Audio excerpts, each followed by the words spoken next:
اے محمد صلی اللہ علیہ وآلہ وسلم، ہم نے تم پر قرآن اس لیے نازل نہیں کیا کہ تم مشقت میں پڑ جاؤ، بلکہ اس شخص کو نصیحت دینے کے لیے نازل کیا ہے جو خوف رکھتا ہے۔ یہ اس ذات کا اتارا ہوا ہے جس نے زمین اور اونچے اونچے آسمان بنائے، یعنی خدائے رحمان جس نے عرش پر قرار پکڑا۔ جو کچھ آسمانوں میں ہے اور جو کچھ زمین میں ہے اور جو کچھ ان دونوں کے بیچ میں ہے اور جو کچھ زمین کی مٹی کے نیچے ہے، سب اسی کا ہے۔ اور اگر تم پکار کر بات کہو تو وہ تو چھپے بھید اور نہایت پوشیدہ بات تک کو جانتا ہے۔ وہ معبود برحق ہے کہ اس کے سوا کوئی معبود نہیں ہے، اس کے سب نام اچھے ہیں۔ اور کیا تمہیں موسیٰ کے حال کی خبر ملی ہے؟ جب انہوں نے آگ دیکھی تو اپنے گھر کے لوگوں سے کہا کہ تم یہاں ٹھہرو، میں نے آگ دیکھی ہے، میں وہاں جاتا ہوں، شاید اس میں سے میں تمہارے پاس انگاری لاؤں یا آگ کے مقام کا رستہ معلوم کر سکوں۔ جب وہاں پہنچے تو آواز آئی کہ موسیٰ، میں تو تمہارا پروردگار ہوں، تو اپنی جوتیاں اتار دو، تم یہاں پاک میدان یعنی طوا میں ہو، اور میں نے تم کو انتخاب کر لیا ہے، تو جو حکم دیا جائے اسے سنو۔ بے شک میں ہی خدا ہوں، میرے سوا کوئی معبود نہیں، تو میری عبادت کیا کرو اور میری یاد کے لیے نماز پڑھا کرو۔ قیامت یقیناً آنے والی ہے، میں چاہتا ہوں کہ اس کے وقت کو پوشیدہ رکھوں تاکہ ہر شخص جو کوشش کرے اس کا بدلہ پائے۔ تو جو شخص اس پر ایمان نہیں رکھتا اور اپنی خواہش کے پیچھے چلتا ہے، کہیں تم کو اس کے یقین سے روک نہ دے، تو اس صورت میں تم ہلاک ہو جاؤ۔ اور موسیٰ، یہ تمہارے داہنے ہاتھ میں کیا ہے؟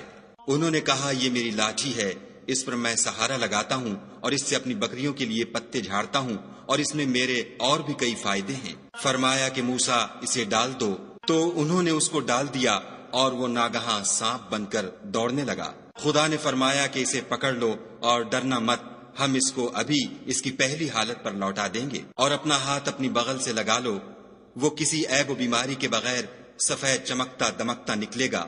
یہ دوسری نشانی ہے تاکہ ہم تمہیں اپنے نشانات عظیم دکھائیں۔ تم فرعون کے پاس جاؤ کہ وہ سرکش ہو رہا ہے۔ کہا، میرے پروردگار، اس کام کے لیے میرا سینہ کھول دے اور میرا کام آسان کر دے، اور میری زبان کی گرہ کھول دے تاکہ وہ میری بات سمجھ لیں، اور میرے گھر والوں میں سے ایک کو میرا وزیر یعنی مددگار مقرر فرما، یعنی میرے بھائی ہارون کو، اس سے میری قوت کو مضبوط کر اور اسے میرے کام میں شریک کر، تاکہ ہم تیری بہت سی تسبیح کریں اور تجھے کثرت سے یاد کریں، تو ہم کو ہر حال میں دیکھ رہا ہے۔ فرمایا، موسیٰ، تمہاری دعا قبول کی گئی، اور ہم نے تم پر ایک بار اور بھی احسان کیا تھا، جب ہم نے تمہاری والدہ کو الہام کیا تھا جو تمہیں بتایا جاتا ہے۔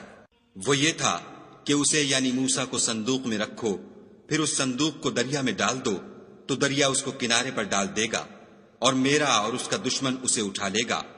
اور موسیٰ، میں نے تم پر اپنی طرف سے محبت ڈال دی، اس لیے کہ تم پر مہربانی کی جائے اور اس لیے کہ تم میرے سامنے پرورش پاؤ۔